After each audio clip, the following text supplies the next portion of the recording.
Jimmy Akin's Mysterious World is brought to you by the Star Quest Production Network and is made possible by our many generous patrons. If you'd like to support the podcast, please visit sqpn.com/give.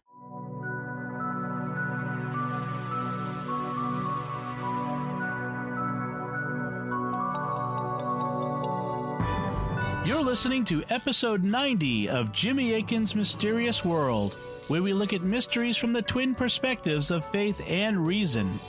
In this episode, we're talking about werewolves.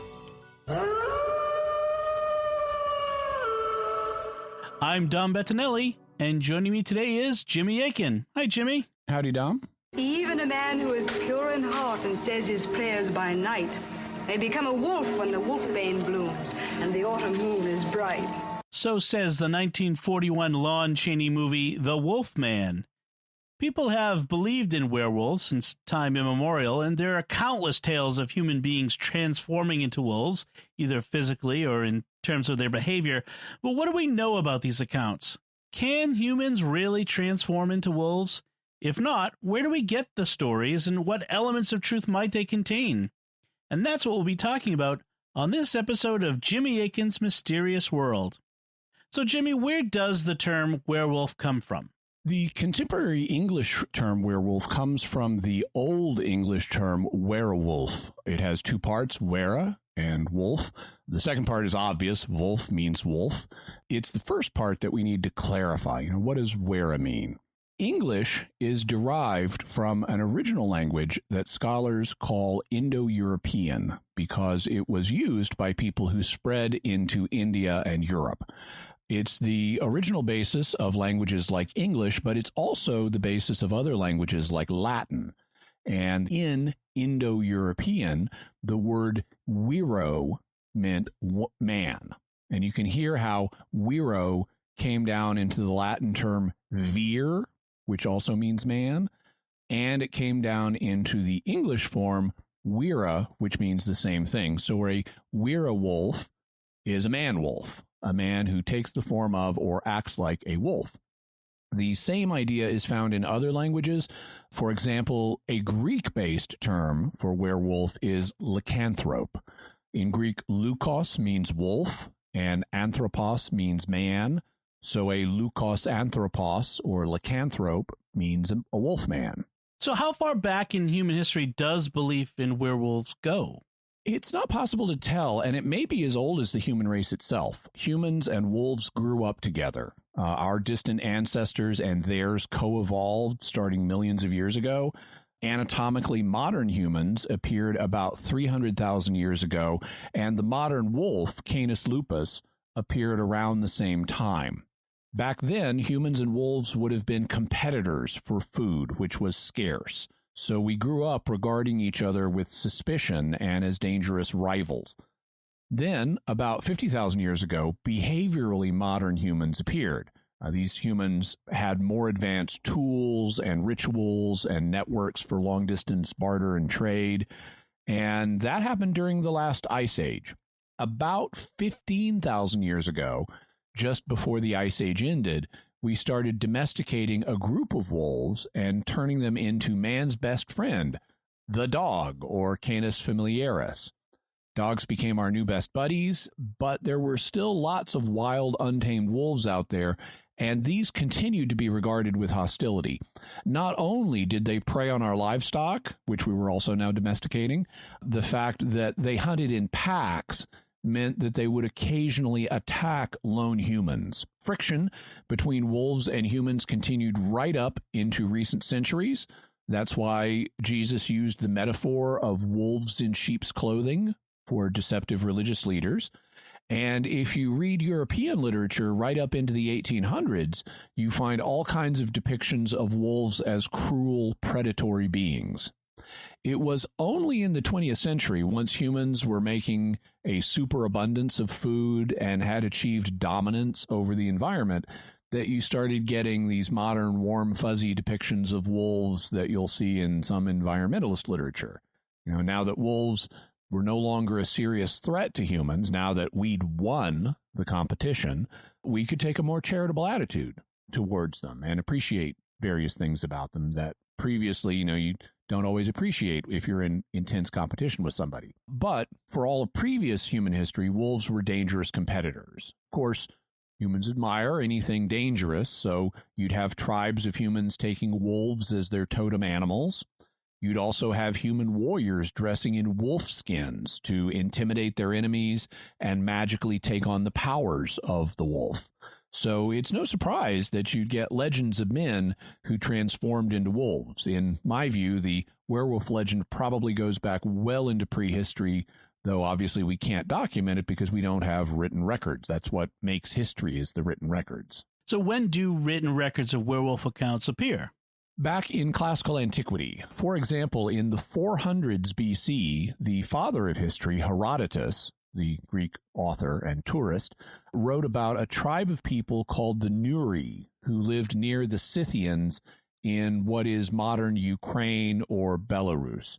He said, "It may be that they are wizards, for the Scythians and the Greeks settled in Scythia say that once a year every one of the Nuri is turned into a wolf, and after remaining so for a few days returns again to his former shape. For myself, I cannot believe this tale, but they tell it nevertheless, yea, and swear to its truth." In the 1st century BC, the Roman poet Virgil wrote about a guy named Moerus, who was from Pontus on the shore of the Black Sea in Turkey. And Moerus could deliberately change into a wolf. Virgil has the character Alphasibous say, "These herbs and these poisons, culled in Pontus, Moerus himself gave me. They grow plenteously in Pontus.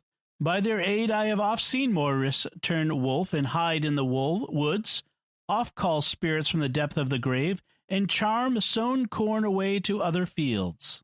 At the beginning of the 1st century AD, another Roman poet, Ovid, who lived in the reign of Augustus, also recounted how a man named Lycaon of Arcadia was turned into a wolf by Zeus.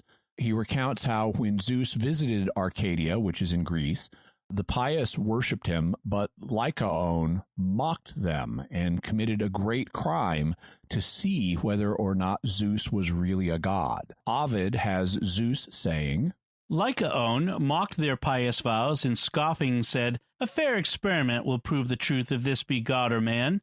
And he prepared to slay me in the night, to end my slumbers in the sleep of death.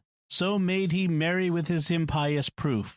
But not content with this, he cut the throat of a Molossian hostage sent to him, and partly softened his still quivering limbs in boiling water, partly roasted them on fires that burned beneath. And when this flesh was served to me on tables, I destroyed his dwelling and his worthless household gods with thunderbolts avenging. Terror-struck, he took to flight, and on the silent plains is howling in his vain attempts to speak. He raves and rages, and his greedy jaws, desiring their accustomed slaughter, turn against the sheep, still eager for their blood. His vesture separates in shaggy hair, his arms are changed to legs, and as a wolf he has the same gray locks, the same hard face, the same bright eyes, the same ferocious look." Later in the 1st century, the Roman naturalist Pliny the Elder, who died in AD 79 when he tried to study the eruption of Mount Vesuvius and got a little too close, was skeptical about the existence of werewolves, but he acknowledged that there was widespread belief in them. We are bound to pronounce with confidence that the story of men being turned into wolves and restored to themselves again is false, or else we must believe all the tales that the experience of so many centuries has taught us to be fabulous. Nevertheless, we will indicate the origin of the popular belief, which is so firmly rooted that it classes werewolves among persons under a curse.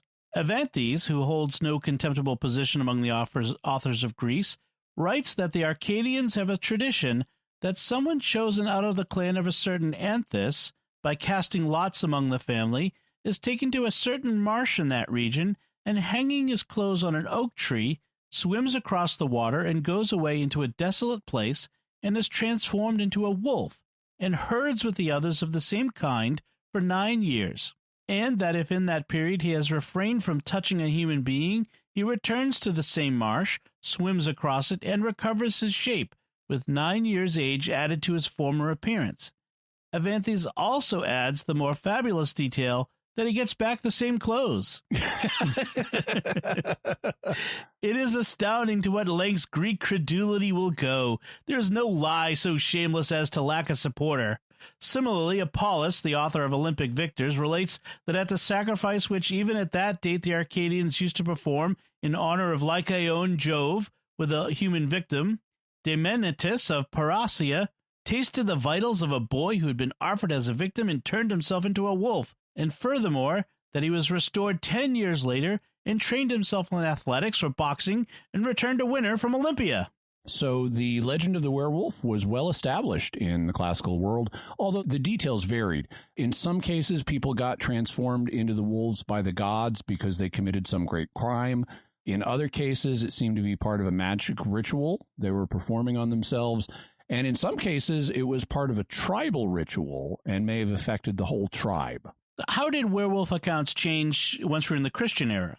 It looks like werewolf legends, at least in Europe, went into a decline during the period of Christianization. Early Christians discounted the stuff in pagan literature and were more focused on the Bible, which doesn't have any accounts of werewolfism, although there is an interesting parallel case we'll talk about in the faith perspective. But then, in the Middle Ages, there started to be a resurgence of werewolf accounts. According to Wikipedia, there was no widespread belief in werewolves in medieval Europe before the 14th century. There were some examples of man-wolf transformations in the court literature of the time. Lutprand of Cremona reports a rumor that Bajan, son of Simeon I of Bulgaria, could use magic to turn himself into a wolf. Marie de France's poem Bisclavret, in which the nobleman Bazuna, for reasons not described, had to transform into a wolf every week. When his treacherous wife stole his clothing needed to restore his human form, he escaped the king's wolf hunt by imploring the king for mercy and accompanied the king thereafter. His behavior at court was so much gentler than when his wife and her new husband appeared at court that his hateful attack on the couple was deemed justly motivated and the truth was revealed. The German word Werwolf is recorded by Burchard von Worms in the 11th century and by Berthold of Regensburg in the 13th. But is not recorded in all of medieval German poetry or fiction. References to werewolves are also rare in England, presumably because whatever significance the wolfmen of Germanic paganism had carried, the associated beliefs and practices had been successfully repressed after Christianization, or if they persisted, they did so outside the sphere of literacy available to us. The Germanic pagan traditions associated with wolfmen persisted longest in the Scandinavian Viking Age. Harald I of Norway is known to have had a body of Ulfhednar, wolf-coated men, which are mentioned in various Scandinavian sagas, and resemble some werewolf legends. The Ulfhednar were fighters similar to the berserkers, though they dressed in wolf hides rather than those of bears, and were reputed to channel the spirits of these animals to enhance effectiveness in battle. These warriors were resistant to pain and killed viciously in battle, much like wild animals. Ulfhednar and berserkers are closely associated with the Norse god Odin. The Scandinavian traditions of this period may have spread to Kievan Rus, giving rise to the Slavic werewolf tales. The 11th century Belarusian prince Vislav of Polotsk was considered to have been a werewolf capable of moving at superhuman speeds, as recounted in the tale of Igor's campaign. Vislav, the prince, judged men. As prince, he ruled towns, but at night he prowled in the guise of a wolf. From Kiev, prowling, he reached before the cock's crow Turokin. The path of the great sun as a wolf, prowling, he crossed. For him in Polotsk, they rang for matins early at St. Sophia, the bells, but he heard the ringing in Kiev. So you have rumors that a prince is going out at night and behaving like a wolf. So keep that in mind. Prince getting up to no good at night. Also, you had the reemerging werewolf legend accounts taking on different shapes in different parts of Europe. I don't mean the werewolves were taking on different shapes, but the legends or stories about them did. The situation as described during the medieval period gives rise to the dual form of werewolf folklore in early modern Europe. On one hand, the Germanic werewolf, which becomes associated with the witchcraft panic from around 1400, and on the other hand, the Slavic werewolf, or Vilcolak, these words, which becomes associated with the concept of the revenant or vampire. The Eastern werewolf vampire is found in the folklore of Central and Eastern Europe, including Hungary, Romania, and the Balkans, while the Western werewolf sorcerer is found in France, German-speaking Europe, and in the Baltic. So in some parts of Europe, you had werewolves associated with witches or sorcerers, but in other parts, you have them associated with vampires. How did the Europeans deal with all these reported werewolves? Oh, they did what civilized people would do with any perceived threat to their communities. They locked them up and put them on trial. Notice how civilized this is. They didn't just form lynch mobs and dispense vigilante justice. I mean, they may have done that too. But sometimes, they also let the judicial system take its course. And however imperfect the judicial system was or is, people accused of being werewolves were not automatically found guilty. Wikipedia notes. There were numerous reports of werewolf attacks and consequent court trials in 16th century France. In some of the cases, there was clear evidence against the accused of murder and cannibalism, but none of association with wolves. In other cases, people have been terrified by such creatures, such as that of Gilles Garnier in Dole in 1573. There was clear evidence against some wolf, but none against the accused. So, think about the implications of that. Sometimes they found evidence that a guy was a killer and a cannibal, but not that he was a werewolf. They didn't convict him of being a werewolf. Other times, they had evidence that there was a wolf that was responsible for the attack, but not that that wolf also turned into a human who was accused of being a werewolf. So, they're being quite discriminating here. Go early modern justice system.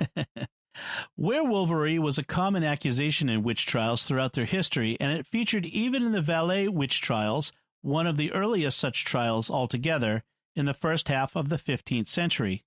Likewise, in the Vaud, child-eating werewolves were reported as early as 1448. A peak of attention to lycanthropy came in the late 16th to early 17th century as part of the European witch hunts. A number of treatises on werewolves were written in France during 1595 and 1615. Werewolves were cited in 1598 in Anjou, and a teenage werewolf, not Michael Landon apparently, sorry, Apparently not. was sentenced to life imprisonment in Bordeaux in 1603. Henry Beaujeu wrote a lengthy chapter about werewolves in 1602. In the Vaud, werewolves were convicted in 1602 and in 1624. So sometimes werewolves were convicted. As they say in the legal system, you win some, you lose some. But there was increasing skepticism about werewolves, particularly among the educated, meaning the clergy and the nobility. A treatise by a Vaud pastor in 1653, however, argued that lycanthropy was purely an illusion. After this, the only further record from the Vaud dates to 1670. It is that of a boy who claimed he and his mother could change themselves into wolves, which was, however, not taken seriously. At the beginning of the 17th century, witchcraft was prosecuted by James I of England, who regarded werewolfes as victims of delusion induced by a natural superabundance of melancholic. And that was one of the four humors that was thought to regulate the human body. And so King James I of England, this is the King James Bible guy who was featured in the Doctor Who episode The Witchfinders, didn't believe in literal werewolves and thought the accused people were just suffering from mental illness. After 1650, belief in lycanthropy had mostly disappeared from French-speaking Europe, as evidenced in Diderot's encyclopedia, which attributed reports of lycanthropy to a disorder of the brain, although there were continuing reports of extraordinary wolf-like beasts, but not werewolves. One such report concerned the beast of Gévaudan, which terrorized south-central France from the years 1764 to 1767. It killed upwards of 80 men, women, and children. The only part of Europe which showed vigorous interest in werewolves after 1650 was the Holy Roman Empire, so basically Germany, Austria, Czechoslovakia, etc. At least 9 works on lycanthropy were printed in Germany between 1649 and 1679. In the Austrian and Bavarian Alps, belief in werewolves persisted well into the 18th century. And that takes us down to today, where People largely do not believe in human beings literally turning into wolves or wolf-human hybrids. But as part of cryptozoology, you do get reports of extraordinary wolf-like creatures, like the Michigan Dogman, who we might talk about in a future episode. All right, so that concludes the introductory material. We'll get right to theories in a second. But first, I want to take a moment to thank our patrons who make this show possible, including this time Father Jeff, Mary B., Zipporah T., Tim S., and Tay M. Their generous donations at sqpn.com/give make it possible for us to continue Jimmy Akin's Mysterious World and all the shows at StarQuest. And you can join them by visiting sqpn.com/give. So, Jimmy, what theories are there about werewolves? They fall into three general categories. The first would hold that lycanthropy is real, that people are somehow physically transforming into wolves or wolf-human hybrids. The second would hold that this is all nonsense. It's all just rumors and legends with no basis in reality. And then the third is a middle position, that people aren't really transforming into wolves or wolf-human hybrids, but the legends do have a basis of some kind. And this last category has several subcategories that deal with the basis of the legend. They might be rooted in cultural practices, in individual behaviors, in mental conditions, or in physical conditions. In each of these cases, there would be something real that gave rise to werewolf reports, but the folk process, to one degree or another, then misinterpreted what was happening and read it as if it was literal werewolfism. What can we say about werewolves from the faith perspective? If you want to propose that real transformations into wolves or wolf-human hybrids have taken place, this would be the heading under which to consider that, unless you want to bring in aliens. After all, there is no natural way to transform an adult human, even partially, into a wolf. We don't have the technology to do that, though advanced gene editing technology might one day make it possible. And notice that in the ancient literature, people indeed saw the transformations as supernatural. In some cases, the gods, like Zeus, would turn people into werewolves. In other cases, people would use a magic ritual to turn into wolves. And that even applied to the guy Virgil described, Morus of Pontus, who used herbs and poisons to turn himself into a wolf. To us, that sounds like a pharmacological procedure, something you'd use drugs to do. But in the ancient Greek-speaking world, pharmakeia, from which we get the word pharmacy, was considered magic. And note that Virgil has Morus practicing other magic rites, like necromancy, he's calling up spirits, and magically transporting crops from one field to another. So turning into a wolf was just part of Morus's magical abilities. All right, yeah, but we're Christians, so what would the perspective of Christian faith say about this? From a Christian point of view, the supernatural is real, and it's divided into two realms. On one hand, you have God and his angels, and on the other hand, you have demons or fallen angels.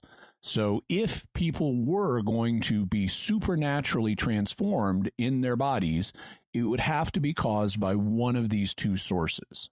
Could God transform someone into a wolf or a wolf-human hybrid?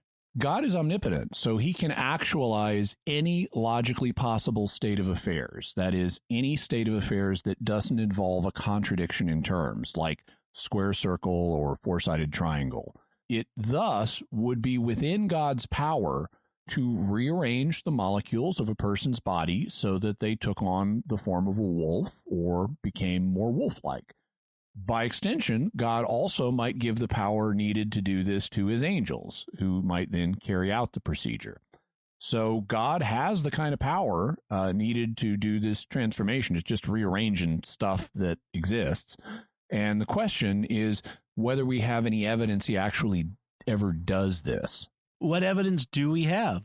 I'm aware of one proposed case that some have interpreted as an instance of divinely induced werewolfism. In Daniel chapter 4, the Babylonian king Nebuchadnezzar has a dream or vision in which a watcher comes down from heaven.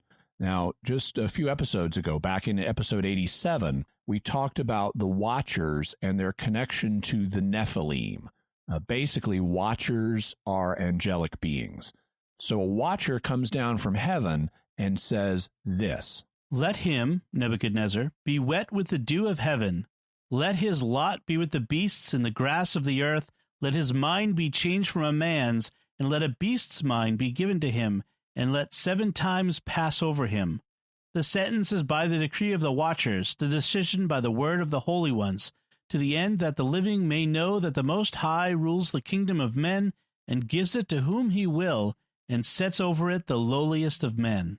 Daniel then interprets the dream and tells Nebuchadnezzar that this is going to happen to him to show him that God, not he, is ultimately in charge. Daniel urges Nebuchadnezzar to stop sinning so the judgment may be delayed, but the king doesn't. A year later, he's arrogantly boasting about how he has built things in Babylon by his mighty power, and so the judgment falls on him. Immediately the word was fulfilled upon Nebuchadnezzar. He was driven from among men and ate grass like an ox, and his body was wet with the dew of heaven, till his hair grew as long as eagle's feathers, and his nails were like birds' claws. But after 7 years, the judgment passes, Nebuchadnezzar's reason comes back, and he regains the throne and praises God, who he now realizes is ultimately in charge, so he needs to be humble. But it doesn't sound like Nebuchadnezzar actually became a werewolf. No, it doesn't. Nebuchadnezzar does leave human society and throw off his clothes so that his body is wet with dew. He grows long hair and lets his fingernails grow so they look like claws. But he doesn't take up the dining habits of a wolf. In fact, the text specifically says he eats grass like an ox, not that he preys on sheep or humans. There's also no mention of wolves in the text. This looks more like a case of mental illness that causes a person to result to a feral state, which is something we'll talk about in the reason section. So it's like he has a psychotic break and leaves society and lives in this wild state, but that's it. He's not a wolf. What about the other supernatural source? Could demons turn someone into a werewolf? That's what many Christians who believed in werewolves logically inferred. Since werewolves harmed the community while in their wolf form, they had evil effects on the community, and so they were seen as being produced by the devil. That's why werewolves were associated with witches and vampires, harmful people that were in some way connected with the devil. A werewolf thus might voluntarily transform or involuntarily if he was under a curse. But either way, it was bad news, and that meant the devil was involved. But would the devil and his agents really have the power to do this? That's the question. God could supply a good angel with all the power it needs to rearrange the molecules of a human body.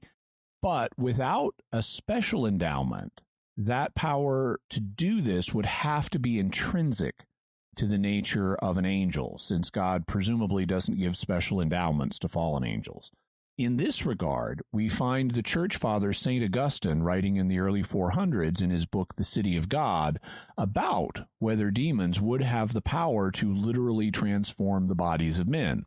He says, "When I myself was in Italy, I used to hear such tales in connection with a certain district where the women innkeepers were imbued with magic arts and would give to such wayfarers as they could ensnare a kind of cheese, concealing something that at once changed them into beasts of burden. Only when they transported whatever the landladies needed would they come to themselves. Meanwhile, I was told they were not mentally reduced to the level of beasts, but continued in full possession of their human rationality, as was the case, real or imagined, of Apuleius, who in The Golden Ass tells how he drank poison and was turned into an ass, preserving throughout his experience his rational powers. Now such phenomena are either too unfounded in fact or too far beyond general experience to deserve belief. Nevertheless, what must be unshakably believed is that Almighty God, whether to bless or to punish, can do whatsoever he wills. Further, that demons have no powers by nature, angelic by creation, and malignant only by corruption, except what he, God, allows, whose judgments are often hidden but never unholy. Certainly, demons cannot create substances.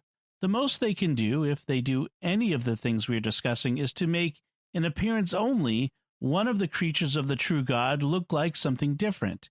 Hence, on no account would I believe that demonic art or power can really change a man's body, much less his mind, into the body and shape of any beast.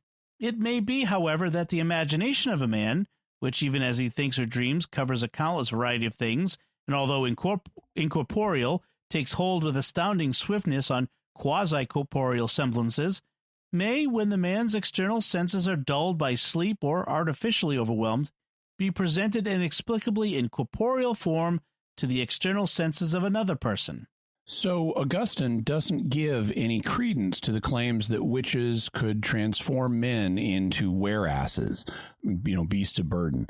He thinks that demons don't have the ability to literally transform bodies, but he's trying to be open and say, well, what could they do along these lines?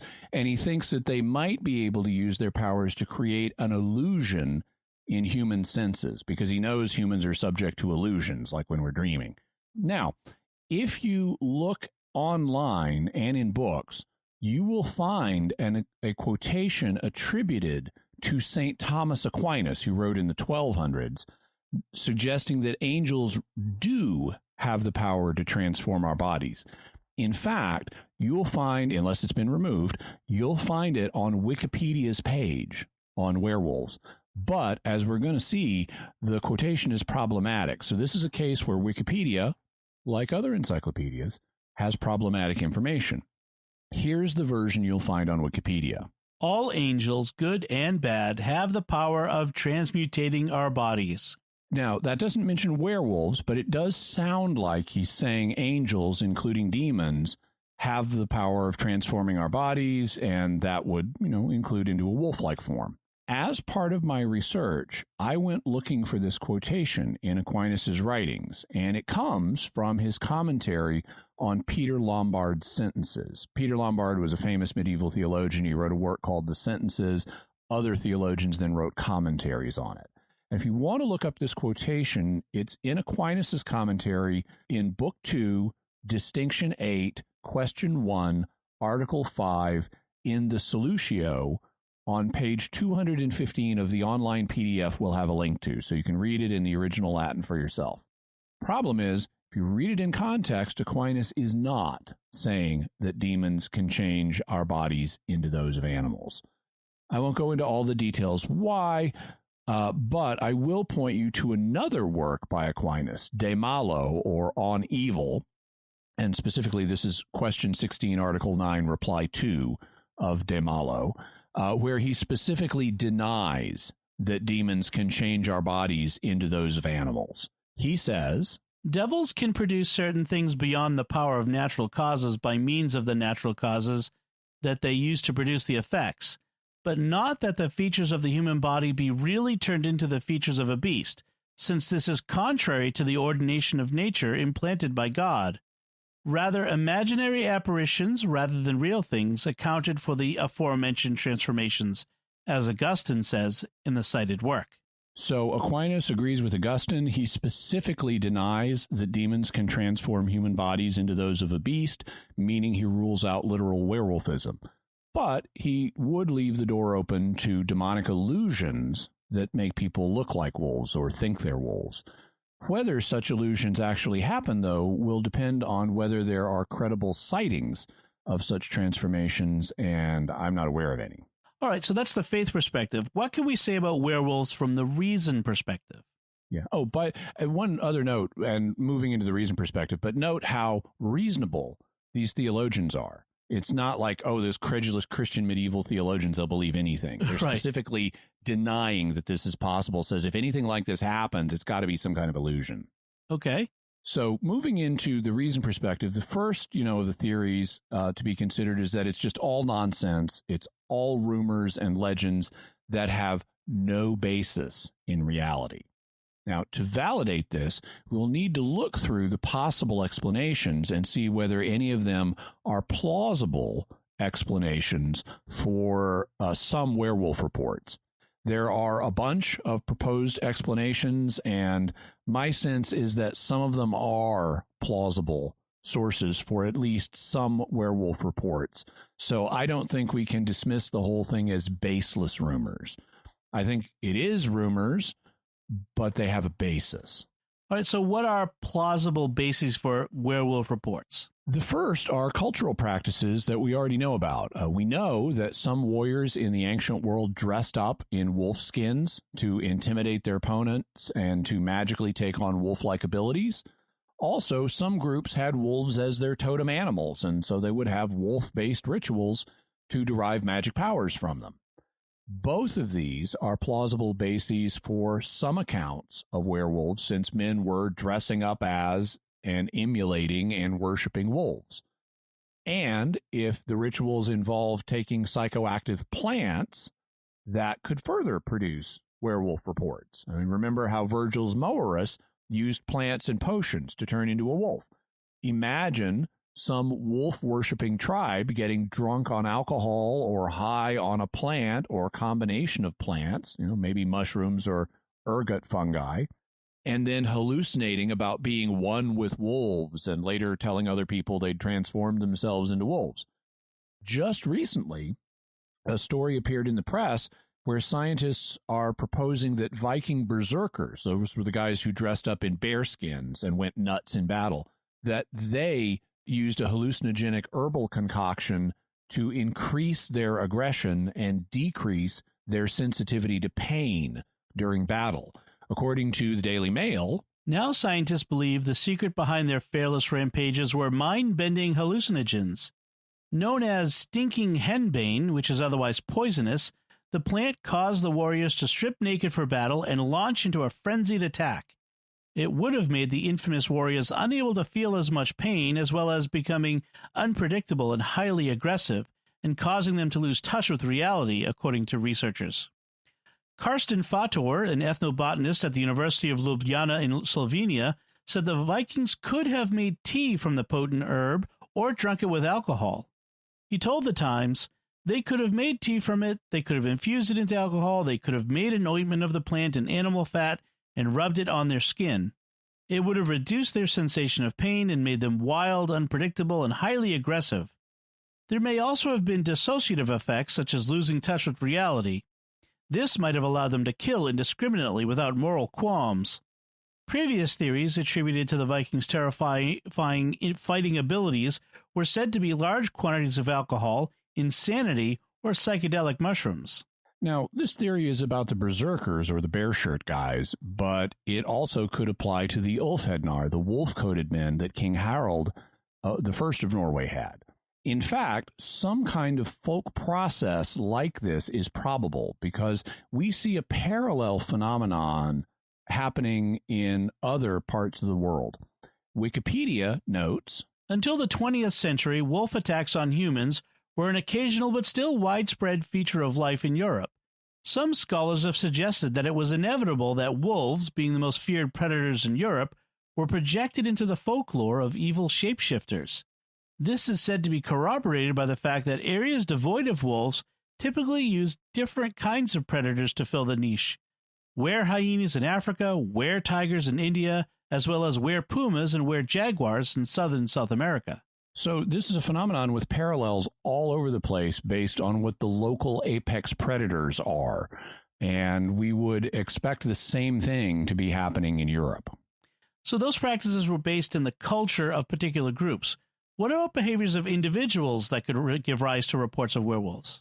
You'll remember how there were rumors about the 11th century Belarusian Prince Vesislav, who was supposed to rule as a man during the day but become a wolf at night. Lots of high-up people would get up to shenanigans at night. They would abuse their subjects, including women, and this could be seen as like the predatory behavior of wolves. And such men might be described metaphorically as wolves. In fact, in the early mid-20th century, you would often have guys who were on the make for women described as, oh, he's a wolf. The idea of an outwardly respectable ruler displaying wolf-like behavior at night could then become the basis of a werewolf report. It's like, oh, the prince, oh, he's such a wolf at night. Also, since wolf packs at times killed humans and even ate human flesh, you could easily imagine how serial killers and cannibals could be reported as werewolves. In fact, when we were covering the werewolf lore earlier, we noted how there were legal cases in 16th century France where people were accused of being werewolves, but when their cases were examined, the courts found evidence of murder and cannibalism, but not transformation into a wolf. Also, there was a German farmer named Peter Stump who was accused of murdering 18 people and committing witchcraft, cannibalism, and werewolvery. He was known as the Werewolf of Bedburg, and he was executed for his crimes in 1589. He was probably just a serial killer and a cannibal who maybe did some shady rituals, but this led to him being considered a werewolf. What about mental conditions that could lead to reports of werewolves? People go off their nut for all kinds of reasons and in all kinds of ways. Once the werewolf legend got established in an area, any mental disorder that led to aggressive behavior, abandonment of human society, a disordered, hairy appearance, or other behaviors that could be perceived as wolf-like would have served as, or could have served as, the basis for a werewolf report. And the werewolf legend could even feed in to the delusions of mentally ill people. In fact, there is a mental condition known as clinical lycanthropy, where a person becomes convinced that he is or has transformed into a wolf or another animal. Obviously, if a person in the past developed clinical lycanthropy and started claiming to others that they were a werewolf or that they had transformed into a wolf in the past, that could generate werewolf reports. What kind of physical conditions could lead to reports of werewolves? One that has often been cited is a condition called hypertrichosis. This is a medical condition that causes hair to grow all over your body, including your face. So not just a man with a beard, but all over the face, the forehead, the cheeks, around the eyes, everywhere, the nose. People who have this condition do look like werewolves.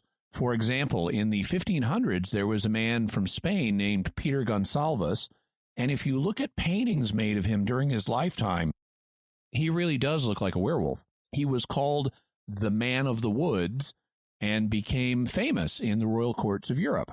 He also went on to marry a woman named Catherine, with whom he had 7 children, who also had hypertrichosis. So it's even been proposed he's the basis, his romance with Catherine is the basis of the story for Beauty and the Beast. Another condition that has been proposed to explain some werewolf reports is porphyria. In 1965, a researcher named L. Illes wrote a paper on porphyria and the etiology of werewolves. After surveying historical reports, Illes wrote, "It is difficult to build up a picture of a werewolf, but the most consistent one would be of a man, or occasionally a woman or child, who wanders about at night. The skin is pale with a yellowish or greenish tint with numerous excoriations and with a red mouth. The eyes are unsteady. Occasionally werewolves are described as being hairy. They show, to say the least, disordered behavior. Their distribution is virtually worldwide, but with particular pockets of strong belief in their existence, such as South Germany. They date back at least to Greek times." Illes then compared this picture of a werewolf to the symptoms of porphyria. 1. Severe photosensitivity, in which a vesicular erythema is produced by the action of light. This may be especially noticeable during the summer or in a mountainous region. 2. The urine is often reddish-brown as a result of the presence of large quantities of porphyrins. 3. There is a tendency for the skin lesions to ulcerate, and these ulcers may attack cartilage and bone. After a period of years, structures such as nose, ears, eyelids, and fingers undergo progressive mutilation. 4. On the photosensitive areas by hypertrichosis and pigmentation may develop. 5. The teeth may be red or reddish-brown due to the deposition of porphyrins. So a tendency to go out at night due to being sensitive to sunlight, weird-looking skin, sometimes with hypertrichosis or hair all over it, and reddish teeth. Also, Illes notes that there are nervous disorders associated with some forms of porphyria that include mental disorders ranging from mild hysteria to manic depressive psychoses and delirium. And Illis notes that since there is a genetic component to the disease, it crops up in particular areas, including Sweden and in Switzerland, in certain districts and especially among certain valleys, which might explain why werewolf belief is stronger in some areas than others. Illis concludes, the red teeth, the passage of red urine, the nocturnal wanderings, the mutilation of face and hands, the deranged behavior, what could these suggest to a primitive, fear-ridden, and relatively isolated community? Illis then provides a picture of a photo of a porphyria patient who does look like a werewolf. Finally, there is another physical condition we should consider. Back in episode 59, we discussed mind control parasites, that is, parasites that affect mental functioning. There was one parasite I didn't talk about then because I was saving it for now. This parasite is a virus, and you can get it by being scratched or bitten by a wolf, a dog, or a bat. Remember the connection between werewolves and vampires we mentioned earlier? Well, this virus causes fever and headaches. Then it starts to inflame your brain, and you may have anxiety, insomnia, confusion, agitation, paranoia, terror, and hallucinations. It also ramps up your desire for physical intimacy with other human beings, which is part of how it tries to spread. Here is what Kathleen McAuliffe says in her book, This Is Your Brain on Parasites. For most people, the first symptom is a flu-like malaise, an indication that the infection has reached the brain. In short course, the virus typically invades the limbic system, a neural center that controls such fundamental drives as aggression, sex, hunger, and thirst. This is when victims may experience momentous sexual stirrings. As the virus madly replicates, causing circuits to fire erratically, light, noise, a scent, or the slightest touch, even a breeze, can trigger profound agitation. This phenomenon, called hyperesthesia, may have a purpose in common hosts like dogs, raccoons, bats, and foxes. An excitable animal is easily provoked to snap its jaws. The virus also paralyzes muscles in the throat. When people cry out in pain, they emit hoarse choking sounds, sometimes likened to a bark. As swallowing becomes more difficult, saliva rich in the infectious agent builds up in the mouth and becomes frothy, spilling over the lips in long threads of drool. So this virus causes humans to sound like they bark, froth at the mouth like a mad dog, lash out at others, and be unusually active at night due to insomnia. We've known about this disease, though obviously not the virus that causes it, since ancient times. In the ancient world, it was called hydrophobia because it makes people and animals that get it afraid of water. Today we call it by another name, rabies. In earlier times, before anyone knew about viruses or how they spread, people no doubt saw the disease as a contagious madness. A savage beast bites you, and through the wound, its spirit enters your body. Thus possessed, you too become a wild animal. You foam at the mouth, rage at the world, and may even in your delirium bite. You bark like a dog and displayed uncontrolled carnality. Violence, sex, blood, and gore, an evil that spreads and has a life of its own. If that profile sounds familiar, it's because rabies almost certainly provides the foundation for vampire myths. In many of these legends, especially versions originating in Eastern Europe in the first half of the 18th century, vampires are people, including sometimes the deceased, who rise at night and often taking the form of a dog or wolf, violate their neighbors, gorging on their flesh, sucking their blood, or raping them, among other heinous acts. Actually, these were not just stories to people living at that time. They were believed to be true, and anyone accused of having such savage powers could be hanged or burned at the stake. Count Dracula, penned into existence by Bram Stoker in 1897, built on these ancient accounts, except that his villain famously morphs into a bat. It is surely no accident that these supernatural forms possess the viciousness of rabid animals and wore the mantle of rabies' most common hosts. So it's quite possible that rabies may be behind some of the reports of werewolves and vampires, and of the connection between werewolves and vampires in Eastern Europe. Now, I should point out that there are criticisms of these proposals. In particular, there have been challenges to the rabies hypothesis on the grounds that the details in historical werewolf accounts are different than modern ones. The idea of turning into a werewolf because you get bitten by one is something that crops up frequently in recent werewolf stories, but you'll notice we didn't hear that in the ancient ones we quoted earlier. Still, the idea of a bite turning you into one is just one element of the picture. And it's not even the most likely element to get picked up in the folklore, because rabies has a really long incubation period in humans. It doesn't travel through the blood, it travels through the nerves. So it takes a long time to get to the brain, and people might not realize there was a connection between the bite and the disease. But there are other points in common: the animalistic behavior, the inability to speak, the foaming at the mouth. And remember when earlier we quoted Ovid's description of Lycaon, who says he howled in his vain attempts to speak? And although we quoted from a translation that said Lycaon raved, other translations have described him as having jaws bespluttered with foam. In fact, in the Latin original, I checked the Latin original, and the word Ovid uses is actually rabies. The word for rabies is the same in Latin as it is in English, and it was recognized as a condition that dogs would get. So I don't think we can count rabies out of the picture.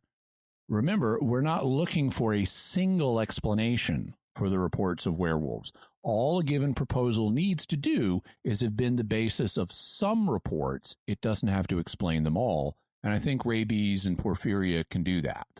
So, Jimmy, what's your bottom line on werewolves? I don't think people literally turn into wolves or wolf-human hybrids, but I think there are multiple bases for the historical accounts of werewolves. Some of the bases were cultural practices, like warriors dressing up in wolf skins, or tribes doing wolf-related rituals, possibly involving psychoactive plant derivatives. Some were individual behaviors, like noblemen who got up to no good with their subjects at night, or serial killers and cannibals. Some were based on mental conditions that produced animal-like behavior, including clinical lycanthropy, and some were based on physical conditions, definitely hypertrichosis, and possibly porphyria and rabies.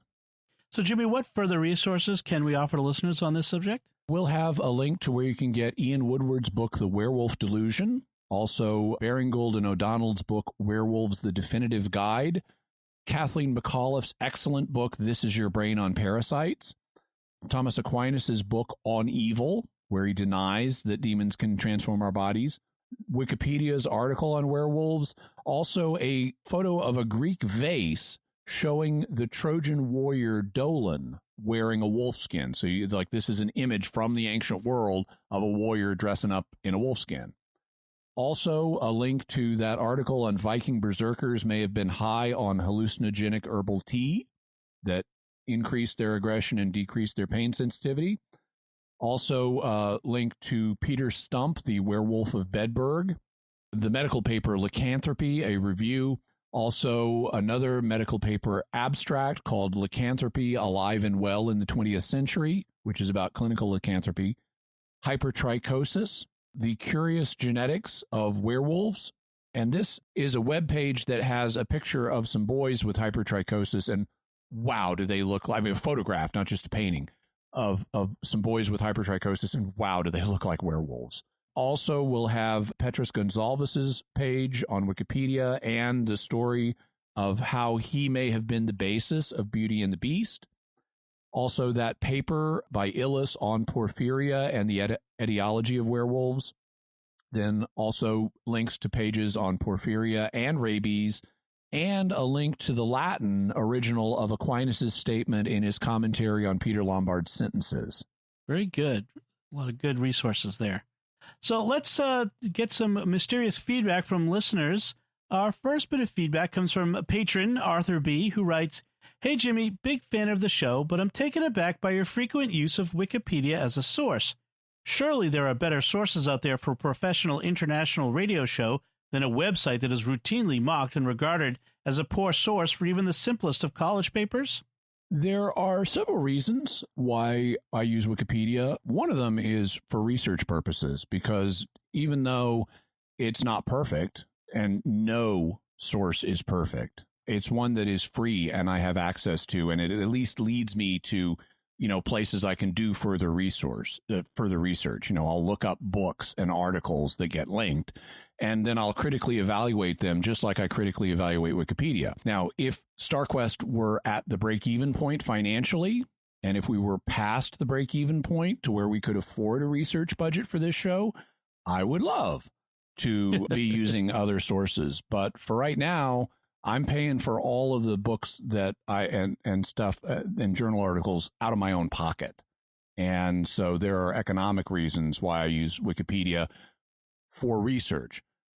Also, while it is by no means perfect, Wikipedia actually is accurate much of the time. There have been studies that have been done that compare its accuracy favorably to other published encyclopedias, the ones that have been professionally edited and published. And the marketplace of ideas, Darwinian survival of the fittest approach that Wikipedia uses really does ensure a certain baseline of accuracy. I know that from personal experience because there are areas where I am an expert. And when I read Wikipedia's articles on areas where I am an expert, they get it right most of the time. There will be little errors, but that's true of any other book I read on a subject I'm an expert in. So my experience is when I can check Wikipedia, they're right more often than not. And if there were this is another reason I use it, if there were a better general subject encyclopedia online that was free, I'd be happy to link it to other people, but I need to give the listeners links to where they can read more about the subjects we talk about. And most of the online encyclopedias like Britannica are largely hidden behind a paywall. So in providing links to the listeners, Wikipedia is an obvious place. Also, part of what Mysterious World is all about is critical thinking. That's what we do on the show. We lay out the theories and we look at the evidence and we sift through it. And that's not just something I do. I trust the reader or the listener to do the same thing. So just like when I read a Wikipedia page, I go through it carefully and I critically evaluate, is this right or not? I trust the reader to do the same thing. Do your own critical thinking. Do your own research. This is just a starting point for that. Don't take what Wikipedia or any other encyclopedia says as gospel. And today's show provides an illustration of how I found Wikipedia quoting something that was wrong. They misused that quote from Thomas Aquinas, and I caught that by doing further research. But you know what? It's not just Wikipedia that uses that quote wrong. If you go on Google Books, you'll find all kinds of professionally edited and published books that misuse that quote in the same way. That's where Wikipedia got it from, was other books that were already misusing it. So just because something's professionally published, you can't put your critical thinking skills on the shelf. So, those are some of the reasons why I use Wikipedia on this show. It's not as bad as people think. It is a good starting point for research, but it needs to be critically evaluated. I do that, and I trust the readers to do that, or the listeners to do that too. Very good. Thank you for that detailed response, Jimmy. Jeremy S. sends this feedback by email. Thanks for your great show. I listen to every episode with my 9-year-old son, Nathaniel, and it's his favorite podcast. His favorite episode being Skinwalker Ranch. Yeah. I think it's a lot of people's favorite. After you finished the Sherlock Holmes themed intro for episode 83, my son exclaimed, "That was awesome." I wanted to commend you for the fair and balanced presentation of the different theories in this episode. I have a background in physics. I'm a professional geophysicist, and I've never subscribed to the dark matter theory, despite that most of the physicists I've known have done so, and many rather blindly. For the past 20 years or so, I've advocated for the modified Newtonian dynamics, modified gravity, or MOND/MOG theories, and I'm still surprised that most people I talk to have never heard of these theories. Just last year, I had a conversation with a man until he became rather upset that I did not agree with the theory of dark matter. However, a lot of the people that I talk to become very intrigued when I describe the MOND/MOG theories to them. I hope that your episode helps to inform many more people that may not have heard of the MOND/MOG theories, that there's something else to consider besides dark matter and energy. And that's one of the reasons I wanted to cover it, because I like to see ideas challenged, and the dark matter and dark energy ideas are so commonly discussed. I want to make sure to cover alternatives to those. Caligari Marte on YouTube writes, I think this might be one of my, if not the, favorite episodes so far. I generally am not a fan of dark matter because of its indetectability, something that's been made up to close gaps in formulas that otherwise don't add up properly. Literally a god of the gaps, and yet people consider it science. But then Jimmy mentioned this tiny little possibility, basically just as a side note. What if it is normal matter, but in other dimensions? Dark matter could be heaven and hell, angels and demons, purgatory as an actual place, the limbo of the fathers, which would also be one solution to that frankly rather fallacious charge that God is an inefficient creator because he created such a vast universe with hardly anything in it. He didn't, if all this emptiness is filled with other worlds and creatures. I really wish a stronger case could be made for this theory, because now I'm torn between still hating dark matter as a god of the gaps and newly falling in love with it as a possible argument for heaven and hell. So it's insightful that Caligari Marte, compares this to the so-called God of the Gaps argument, where you propose God as an explanation for something you can't otherwise account for. There are limitations, but also advantages to this type of, well, if we don't understand something, propose an explanation for it. For example, before the periodic table had been fully worked out, but after Mendeleev had found the basics, started formulating the basics of the modern periodic table, he could see there were holes in it. And so, for example, he predicted that one period down from aluminum, there should be an undiscovered element, which he called eka-aluminum. And it turned out, eventually we found that. So sometimes you can propose there's something to fill a gap, and it'll turn out to be right. Maybe that's dark matter, dark energy. Maybe it's not. Maybe we need to modify gravity somehow. In terms of could it be some of the realms we're familiar with from theology, like heaven or hell? Well, heaven and hell are capable of receiving a physical body in some way, because that's already happened with like Jesus and Mary and maybe a few others with heaven. And it will happen with both heaven and hell with all of us after the resurrection. So it's capable of receiving physical bodies, but that doesn't necessarily mean that it involves space being extended the way our universe is, and the way nearby parallel universes that might explain dark matter would have space extended. So I can't rule it out, but I also wouldn't say, it's likely to be that either. And then Paul Leone on Facebook writes, great episode. Wish I could offer my theory, but I don't know anything about the topic except what you went over. I love the opening. Your Time Lord name would be the Sage, I think. So that's a reference to, there was some speculation about how do I manage to research all the topics we talk about. And one speculation was that I'm secretly a Time Lord. And I said I couldn't confirm that, at least until I have a cool Time Lord name. So there's a proposal. I've thought about maybe letting the patrons vote on what my Time Lord name should be. A sage does have a prodigious beard by rule and definition. Frequently. Rick Angelini writes on Facebook, wow, fascinating episode, and I almost understood it. I don't mean that as a negative. Jimmy was able to lay out a thoughtful progression of the incredibly complex nature of dark matter and energy in such a way that could be understood by humans. And explaining things in a way that can be understood by humans is one of my principal goals on this planet. And then finally, Jason Thayer writes on YouTube, great homage to Sherlock Holmes. That should be the new way to start from now on. Thank you so much, Jason. We had a lot of fun doing the Sherlock Holmes opening. I was, laying in bed one night awake, trying to sleep because, insomnia. And I thought, okay, the case of the missing universe, and that immediately led to the Sherlock Holmes opening. So in the morning, I got up and I wrote the script, and Dom very graciously agreed to do it. We got a lot of good feedback on that. Obviously, we can't start the show that way every time or it would get old, but we will be doing some interesting things to start the show like that in the future. I can't tell you when because it would spoil the surprise, or what because it would spoil the surprise, but I already have the next one planned.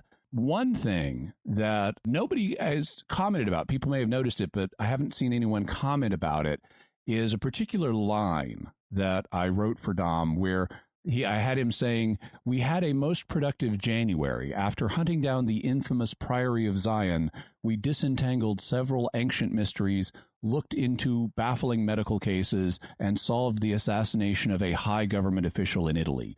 And if you go back over our January episodes, that's exactly what we did. Taking on the Priory of Zion is a reference to the Holy Blood, Holy Grail episode. Disentangling several ancient mysteries, that was the religion, magic, psychic science episode, all those being ancient mysteries. Looking into the baffling medical cases, that was the alien implants episode. And solving the assassination of a high government official in Italy, that was the Caligula episode. So I had all those in there as little Easter eggs. Also, I'm a big fan of Sherlock Holmes. I've read the Sherlock Holmes stories many times. And in fact, even though I wasn't expecting this, I just had an article accepted for the annual Sherlock Holmes Review, which is a very highly thought of journal that is about to come back as an annual. And so I had an article accepted for publication. I just made a comment on Facebook and someone said, "You should write an article about that for this journal." And then the journal editor said, "I'd love to have an article on that." So I wrote one. It's tentatively titled "The Case of the Persian Slipper." And it deals with the fact that Sherlock Holmes would keep his pipe tobacco in the toe of a Persian slipper and how bizarre that is. And here are all of the reasons why that's so bizarre. I remember seeing that Facebook comment. That would be interesting. So, yeah. Jimmy, you said you came up with the idea while suffering from insomnia one night. That is a better way to deal with insomnia than to become a wolf roaming around at night. Absolutely. So, Jimmy, what do we have for mysterious headlines this week? Well, I thought we'd continue our werewolf theme because you do sometimes still get reports of werewolves today. So we'll have a link to an article, "Werewolf Seen in New York State." But it's not just up north. We'll also have a link to an article, "North Carolina Woman Claims Werewolf Sighting." All right. So, folks, what is your theory about werewolves? What do you think is really going on is behind all of this? We'd love to hear from you, and you can let us know by visiting sqpn.com or the Jimmy Akin's Mysterious World Facebook page. You can also send us an email to mysterious@sqpn.com. or send a tweet to @MYS_world with the hashtag of mysterious feedback. So, Jimmy, what's our next episode going to be about? Next Friday is our April Patrons episode, and the patrons have asked to hear the tale of the radioactive Boy Scout. Oh, excellent. We are a scouting family, so I'm looking forward to that one. So, folks, please remember to like this episode of Jimmy Akin's Mysterious World on Facebook. Retweet us on Twitter, where we're at SQPN or at MYS_world, and share the show with everyone that you know so that we can spread the love and grow our audience. You can find links to all of Jimmy's resources from our discussion and links to the mysterious headlines on our show notes at sqpn.com/mysterious. And remember, help us to continue producing the podcast by visiting sqpn.com/give and become a patron. Until next time, Jimmy Akin, thank you for exploring with us our mysterious world. Thanks, Dom. Once again, I'm Dom Bettinelli. Thank you for listening to Jimmy Akin's Mysterious World on StarQuest.